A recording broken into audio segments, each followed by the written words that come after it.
Pendant des décennies, votre ordinateur, c'était un outil. Il faisait ce que vous lui disiez de faire, mais cette ère, elle est terminée. Cette phrase, ce n'est pas Apple qui la prononce, ce n'est pas Microsoft, ni Intel, et encore moins moi, non, c'est Nvidia. Et oui, la boîte qui vous vendait des cartes graphiques pour faire tourner vos jeux veut maintenant concevoir le cerveau complet de votre prochain ordinateur. Le processeur, la carte graphique, la mémoire, et tout ça dans une seule puce. Et attention, je vous parle pas d'un produit isolé. En une seule keynote, Nvidia a annoncé 3 familles de machines, ils ont signé un partenariat profond avec Microsoft, et ils ont lâché une phrase qu'on n'avait pas entendue depuis longtemps, la plus grosse refonte du PC depuis 40 ans. Alors aujourd'hui, on va répondre à 3 questions. De quoi on parle exactement? Est-ce que AMD et Intel ont du souci à se faire? Et surtout, est-ce que ça peut vraiment marcher? Parce que là-dessus, j'ai une grosse réserve, mais je vous garde ça pour la fin. Voici donc RTX Spark, la nouvelle puce d'Nvidia conçue en partenariat avec Mediatek. Et cette puce, c'est un concentré de 33 ans de savoir-faire Nvidia, selon leurs mots. Concrètement, dans un seul composant gravé en 3 nanomètres chez TSMC, vous allez retrouver 3 choses.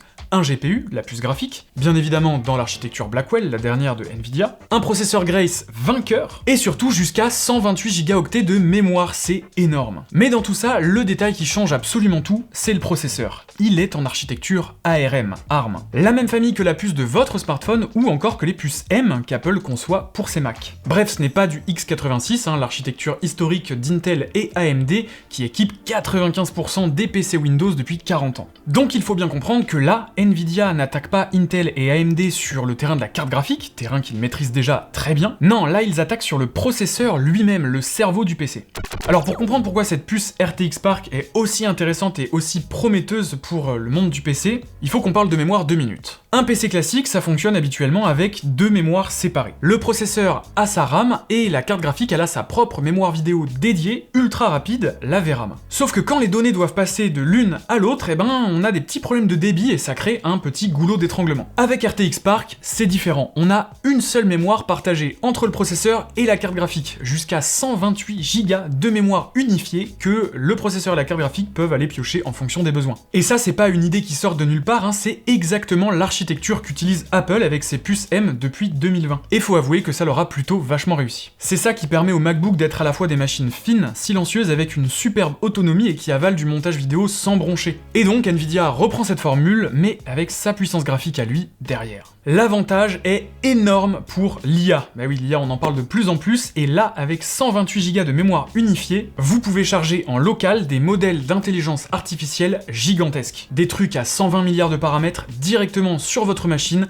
sans passer par le cloud, sans payer d'abonnement, tout reste ici, chez vous. Mais attention, tout n'est pas rose, cette mémoire unifiée, bien que très généreuse, n'est pas aussi rapide qu'une mémoire vidéo dédiée qu'on peut trouver sur une carte graphique habituelle. Et donc niveau puissance, ça donne quoi tout ça? Alors on n'a malheureusement pas grand chose à se mettre sous la dent de la part d'Nvidia, donc on va devoir se contenter de ce qu'ils nous ont dit, de leurs promesses, et on vérifiera plus tard, quand on pourra mettre la main sur les produits, si les promesses d'Nvidia sont vraiment concrètes. Dans tous les cas, d'après Nvidia, en termes de puissance, on se situerait autour des performances d'une RTX 5070 portable, la nuance est importante quand même. Pour situer, c'est une puce graphique, on va dire, dans le haut du milieu de gamme, c'est assez musclé quand même, largement de quoi jouer confortablement. Et donc concrètement, pour sa RTX Spark, Nvidia promet du 100 FPS en 1440p sur des gros jeux récents comme Cyberpunk, Doom, Fortnite ou 007 First Light. Et franchement, si c'est bien le cas, sur des machines fines et silencieuses, c'est très loin d'être ridicule. A priori, on sera pas du tout sur des grosses machines gaming ultra épaisses. Mais ce qui est encore mieux, c'est que Nvidia promet les mêmes performances, peu importe si vous êtes branché ou sur batterie. Et ça, ce serait une première. Parce qu'aujourd'hui, on le sait, si vous débranchez votre PC pendant que vous êtes en train de jouer, vos performances vont se casser la gueule, le jeu tournera beaucoup moins bien. Et donc, avec RTX Spark, d'après Nvidia, tout ça, c'est fini. Alors évidemment, tout ça, on le vérifiera dès qu'on pourra, mais si c'est vrai, faut avouer que c'est quand même une petite révolution pour ceux qui aiment bien jouer dans le canapé ou dans le train, par exemple. Et d'ailleurs, franchement, on n'a pas trop de mal à les croire sur ce point-là, puisque, comme je vous l'ai dit, cette architecture, ça ressemble beaucoup à ce qu'a fait Apple avec les puces M, et c'est un comportement, une qualité qu'on a déjà largement observé sur ces produits-là, sur les MacBook Pro, les MacBook Air, qui conservent effectivement les mêmes performances, qu'ils soient branchés ou débranchés. La puce a une consommation qui va de seulement quelques watts à 80 watts grand maximum, et c'est donc ce qui permet d'avoir des PC avec des châssis relativement fins et avec des systèmes de refroidissement, on va dire, légers. Et tout ça avec une bonne autonomie en prime. Alors attention, vous emballez pas trop non plus, côté autonomie, là où ça sera vraiment très bon, ce sera pour un usage plutôt bureautique. Si vous commencez à lancer des jeux à fond, évidemment, il n'y a pas de magie noire. Nvidia l'a admis, au bout d'une heure, vous aurez plus de batterie, la physique reste de la physique. Et d'ailleurs côté jeu, n'oubliez pas qu'on est sur du Windows on ARM, et donc que les jeux qui sont pas nativement développés pour fonctionner sur cette architecture passeront par une couche d'émulation, et on y revient juste après parce que c'est un vrai sujet. Et dernier point gaming, et pas des moindres, RTX Spark embarque toute la suite logicielle Nvidia. Le DLSS pour booster vos FPS, Reflex pour réduire au maximum la latence, ou encore RTX Remix pour le modding. Bref, même si la puissance brute de la puce n'est pas révolutionnaire, qu'on est au niveau d'une 5070 portable, l'arsenal logiciel, lui, il est béton, et ça nous amène justement à l'arme secrète de Nvidia. Si vous ne deviez retenir qu'une chose pour comprendre pourquoi Nvidia peut tenter ce pari fou, eh bien ça tient en un mot, en 4 lettres même, CUDA. C'est probablement le truc le plus sous-estimé de toute cette histoire. CUDA, c'est la couche logicielle que Nvidia développe depuis plus de 20 ans pour faire tourner des calculs divers et variés sur leur carte graphique. Bah oui, à l'origine, une carte graphique, c'est fait pour calculer des pixels, pour afficher une image. Mais CUDA a permis de la détourner pour faire tout autre chose. Du calcul scientifique, de la simulation, mais surtout aujourd'hui, de l'intelligence artificielle. Jensen Huang, le PDG d'Nvidia, appelle ça le trésor de guerre d'Nvidia, et il n'exagère même pas. Pourquoi c'est si puissant? Eh ben parce que pendant 20 ans, toute l'industrie a appris à coder pour CUDA. Les chercheurs, les développeurs, les logiciels créatifs et les outils scientifiques, tout ce beau monde tourne sur CUDA. Un écosystème tellement énorme que c'est précisément ce qui rend Nvidia quasiment impossible à déloger sur l'IA. C'est pas juste du matériel, c'est 20 ans de logiciels accumulés. Et même si AMD propose des cartes graphiques tout à fait intéressantes pour du gaming pur, sur l'IA, à cause de la domination de CUDA, ils sont complètement largués.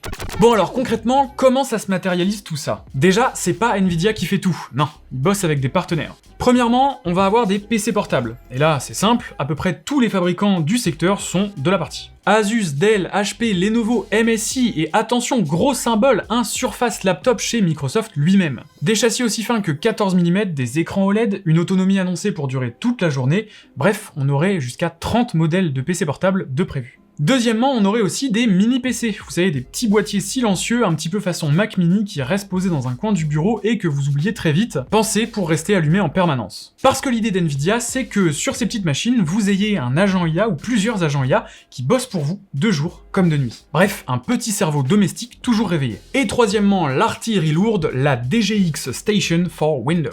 Tout simplement un super ordinateur de bureau avec 748 Go de mémoire unifiée, c'est colossal, capable de faire tourner des modèles d'IA à 1000 milliards de paramètres en local. Là, on est sur du très très lourd. Jensen a partagé sa vision du futur dans laquelle, demain, tout le monde aurait un super ordinateur IA à la maison, un petit peu comme un home cinéma par exemple, un truc qu'on ressentirait moins comme un PC mais plus comme un R2D2 personnel. Mais bon, dans les faits, cette station-là vise d'abord les entreprises et coûtera probablement une grosse fortune.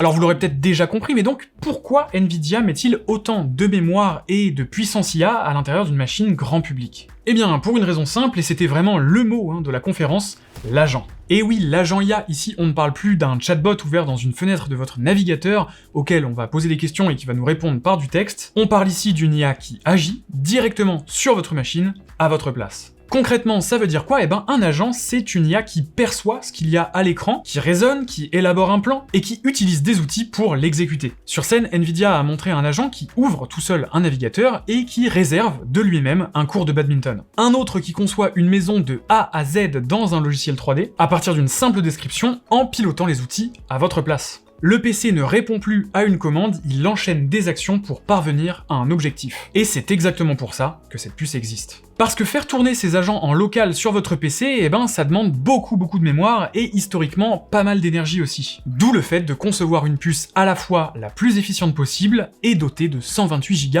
de mémoire unifiée. Et efficiente donc puisque dans l'idée où on va laisser tourner notre agent H24, on préfère éviter une facture trop salée de la part d'EDF. Bref, toute la gamme est pensée autour de cette idée, votre ordinateur passe d'outils à coéquipier. Et l'argument massu d'Nvidia, c'est la confidentialité. Puisque tout tourne en local sur votre machine et non pas dans un cloud, eh ben vos données ne partent pas chez un fournisseur tiers. Vous pouvez donc faire travailler une IA puissante sur vos fichiers sensibles sans les envoyer ailleurs. Alors évidemment, prudence, un agent qui clique tout seul dans votre système, qui touche à vos fichiers et à vos réglages, sur le papier, c'est génial. Mais ça n'en reste pas moins une nouvelle porte d'entrée pour des problèmes de sécurité. Et donc concernant la confidentialité des données, il faudra le vérifier et pas se contenter de croire Nvidia sur parole.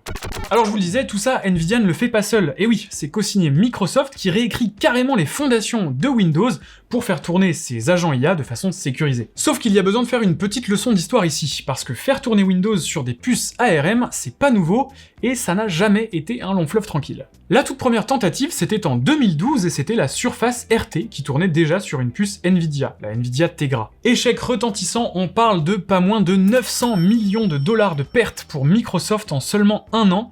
Ça fait mal. Et depuis, ça n'a jamais vraiment décollé. En 2024, on a eu les fameux PC Copilot+, équipés de puces Snapdragon de Qualcomm. Pareil, beaucoup de promesses, mais la même déception. Surtout sur les jeux et la compatibilité des logiciels. Alors, quand un journaliste a demandé à Nvidia pourquoi cette fois-ci ça serait différent, la réponse du porte-parole a été, je cite, « Je m'en remets à votre jugement ». Pas très convaincant. Alors ceci étant dit, Nvidia a quand même une carte en main que personne n'avait auparavant, c'est un vrai GPU, et surtout une avance énorme sur l'intelligence artificielle. Là où Qualcomm vendait surtout de l'autonomie, ce qui est déjà pas mal, Nvidia, lui, se ramène avec le jeu vidéo et de l'intelligence artificielle locale, des usages quoi. Et c'est peut-être ça qui va changer la donne, mais attention, il y a un petit problème. Et là, je vais être totalement franc avec vous parce que c'est vraiment le cœur de ce que je pense. Toute cette architecture, elle est très intéressante. La puce, l'idée des agents, la gamme qui va du PC portable à la station ultra professionnelle, sur le papier, ça se tient. Sauf qu'il y a un point sur lequel tout repose, et c'est mon inquiétude numéro 1, Windows. Et oui, on parle d'un système qui accumule les problèmes depuis des années, des soucis de performance, des incohérences d'interface à n'en plus finir, des bugs de stabilité, sans parler des 2 panneaux de réglage qui cohabitent depuis une décennie. Un système d'exploitation qui veut tout bien faire, mais qui se traîne un héritage tellement lourd qu'il ressemble de plus en plus à un paquebot qu'on n'arrive plus à manœuvrer. Bon, je suis un peu dur, ok, il y a quand même des efforts qui sont faits sur Windows 11 pour nettoyer un petit peu tout ça, mais c'est encore loin d'être parfait. Et le risque, c'est qu'on greffe la couche d'IA potentiellement la plus avancée du monde par-dessus des fondations bancales. Parce que la meilleure puce du monde ne sert à rien si l'OS qui la pilote rame ou plante. Et franchement, j'aurais adoré voir Nvidia jouer une toute autre carte. Les imaginer pousser Linux à fond avec leur propre distribution taillée sur mesure pour leur puce, un peu comme ce que Valve a fait avec SteamOS sur le Steam Deck typiquement. Valve a prouvé qu'un système maîtrisé de bout en bout, du noyau à l'interface, pouvait offrir une expérience fluide et cohérente, là où Windows patine et n'a pas su s'adapter aussi vite au format console portable par exemple. Et Nvidia, en plus d'avoir énormément de pognon, a déjà tout le savoir-faire. Ils maîtrisent Linux depuis des années côté serveur, et CUDA, leur technologie maison, tourne dessus nativement. Imaginez un PC Nvidia sous une distribution maison optimisée aux petits oignons pour l'IA et le jeu vidéo, sans le poids de 40 ans d'héritage Windows.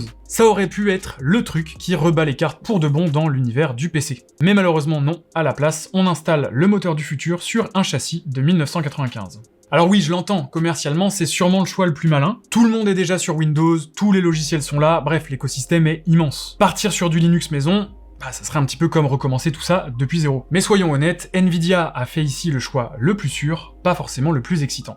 Alors, concrètement, à qui est-ce que ça s'adresse, RTX Spark ? Eh ben d'abord aux créateurs et aux passionnés d'IA en local. Et d'ailleurs pour les créateurs, il y a quand même un argument bien sympathique, c'est que Adobe a réécrit Photoshop et Premiere, son logiciel de montage photo et vidéo, pour fonctionner de façon optimale sur les nouvelles puces d'Nvidia. Photoshop, par exemple, passerait de 5 à 100% de traitement accéléré par la puce graphique. Bref, pour les créateurs qui manipulent de gros fichiers ou pour l'IA générative, ces machines, ça pourrait être du concret. Pour le joueur pur et dur, en revanche, là, je vous invite à la patience. La mémoire unifiée, on l'a vu, c'est pas forcément le truc le plus idéal pour les jeux en force brute, donc attendez les vrais tests, clavier-souris en main, avant de craquer. Bon alors par contre, il nous manque encore pas mal d'informations. Aucun prix annoncé, aucun benchmark officiel pour comparer à Intel, AMD ou Apple, et niveau date, c'est encore un peu flou, on se contentera de en fin d'année, cet automne. Bref, on nous vend une révolution sans nous montrer grand chose, alors restons prudents. Alors ça n'en reste pas moins une des annonces PC les plus excitantes de ces dernières années. Après qu'Intel se mette à faire des cartes graphiques, Nvidia rejoint l'affrontement entre la team bleue et la team rouge sur le terrain du CPU. Le tout avec une architecture plus moderne et potentiellement capable d'aller rivaliser avec les puces M d'Apple, le jeu et l'IA en plus. Faut avouer que sur le papier, c'est prometteur. Mais comme je vous le disais, la vraie question pour moi, c'est pas la puce. Parce que la différence fondamentale qui existe entre Nvidia et Apple, c'est qu'Apple maîtrise tout du logiciel au matériel. Ce n'est pas le cas d'Nvidia qui doit par conséquent travailler avec d'autres entreprises pour aboutir au produit qui arrivera dans les mains du consommateur. Et je pense particulièrement à Microsoft. Est-ce que Windows sera à la hauteur ou est-ce qu'il sera le grain de sable qui fera dérailler toute la mécanique ? L'avenir nous le dira. Et vous alors, vous en pensez quoi? Révolution ou pétard mouillé? Dites-moi ce que vous pensez de tout ça en commentaire, ça m'intéresse. N'hésitez pas à laisser un petit like si la vidéo vous a plu. Abonnez-vous à Frandroid pour ne pas manquer les prochaines vidéos, et quant à moi je vous dis à la prochaine, ciao!